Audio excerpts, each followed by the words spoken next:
The tragedy of Margot Miller weighs heavily on our minds. Caught in the mysterious fire that torched the academic offices last semester, poor Margot suffered smoke inhalation and she remains in a coma to this very day. So before we start the year afresh here at Colvin College, take a beat from your privileged lives and join me in solidarity. A moment of silence, please.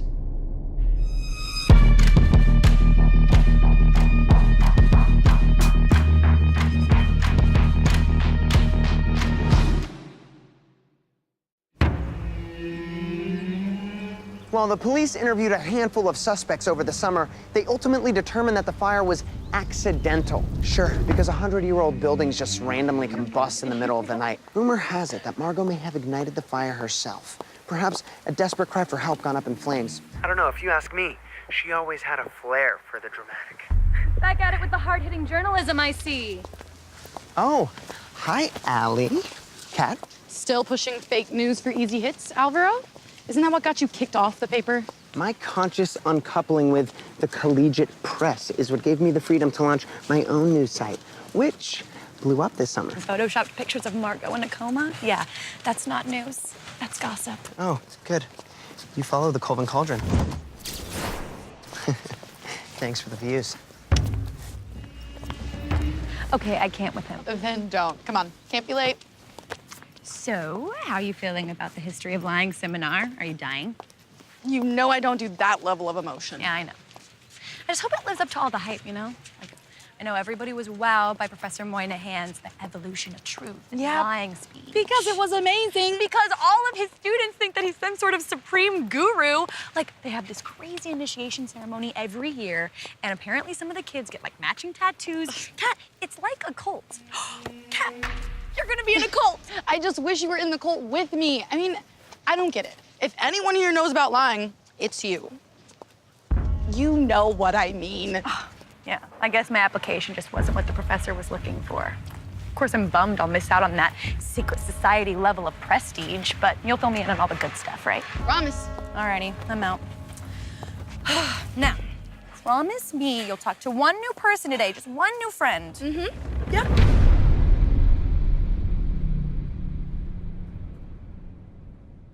Kat Carlson, I presume. Your contract. Is this standard? This class is anything but standard. 100 students would kill for your spot. Participation is a privilege that can be revoked should you fail to meet the academic standards. Standards that include punctuality.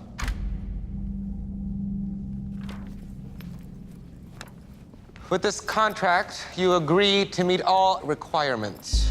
It also says that all research collected in and for this class shall remain the exclusive IP of Dr. Moynihan for all future uses, professional, academic, and so forth.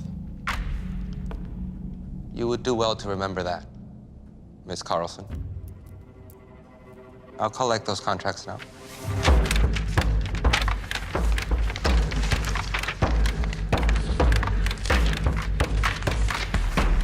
Hey, don't sweat that guy. His lips are permanently glued to mine. Good morning, class. Welcome to the History of Lying. I'm Professor Moynihan. I believe you've already met Simon, my trusted assistant and your TA for this quarter. Studies have shown that on average, we are lied to more than 200 times a day. That means currently, lying is integral to the fabric of our society. And yet from a very young age, we are told not only to avoid lying, but to avoid even thinking about lying. Starting today, we will do the opposite. We will look at the history of lying as well as its future, namely my trademark cuff technology. We will study lying not because we believe in it, but because by knowing it, we can lead others to the light of truth.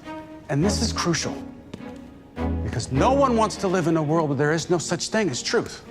Now, technology has changed lying, and as such, we are changing this class, evolving it.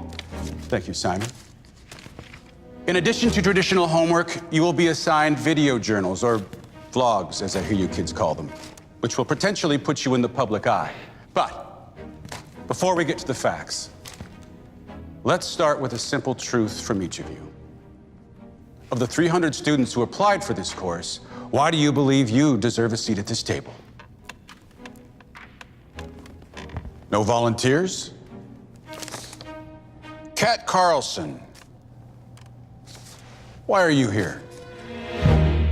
My best guess? Because I co-host Suspect, Colvin's first and only true crime podcast. In a way, I've already proven my interest in the subject of lying, and especially how it pertains to crime. Thank you, Kat. Now let's hear from someone else. You, tell me your name and why you're here.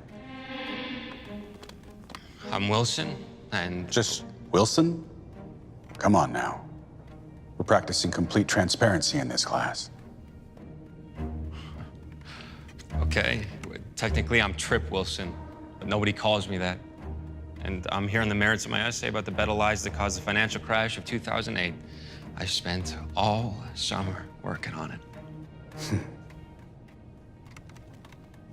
Are you really suggesting to your peers that you qualify for the most prestigious course at Colvin based on the merits of an essay primarily sourcing Wikipedia?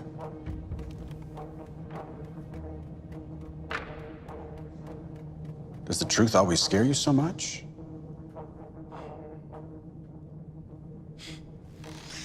Oh, whatever. I'll just say what everyone's thinking. My mom, everyone knows she's a major donor to the school, and that you're working with her to develop Cuff. You probably owed her a favor.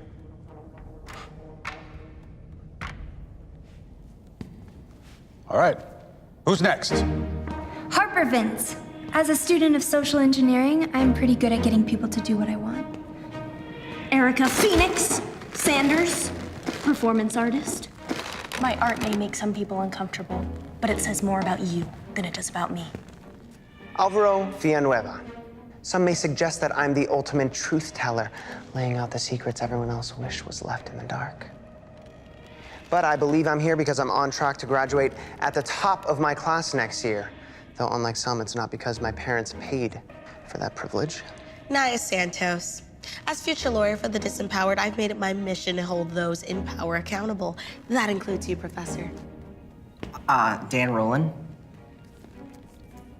I don't really feel comfortable making assumptions as to why you selected me. Benedict Mondragon. People underestimate my sister Bella and I because we're social influencers. But it looks like you understand the true value of knowing how to connect with people. I'm Bella, Benedict's sister. I think we're here because the professor wants to do free twin studies on us.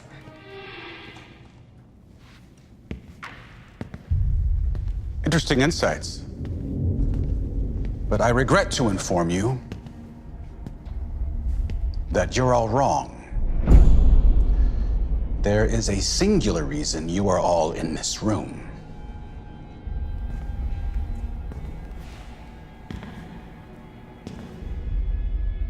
You're all suspects. Suspects in the arson that destroyed my office and left a student in a coma. And while the authorities have washed their hands of the investigation, I know without a doubt somebody in this room started that fire. There will be only one A given this quarter, and that will go to the student who solves this crime. As for the guilty party, you will have to suffer the consequences of your actions. Now, if anyone is feeling particularly worried and would like to withdraw, I'll tear up your contract right now. But rest assured, dropping out does not take you off the suspect list. It places you at the top of it.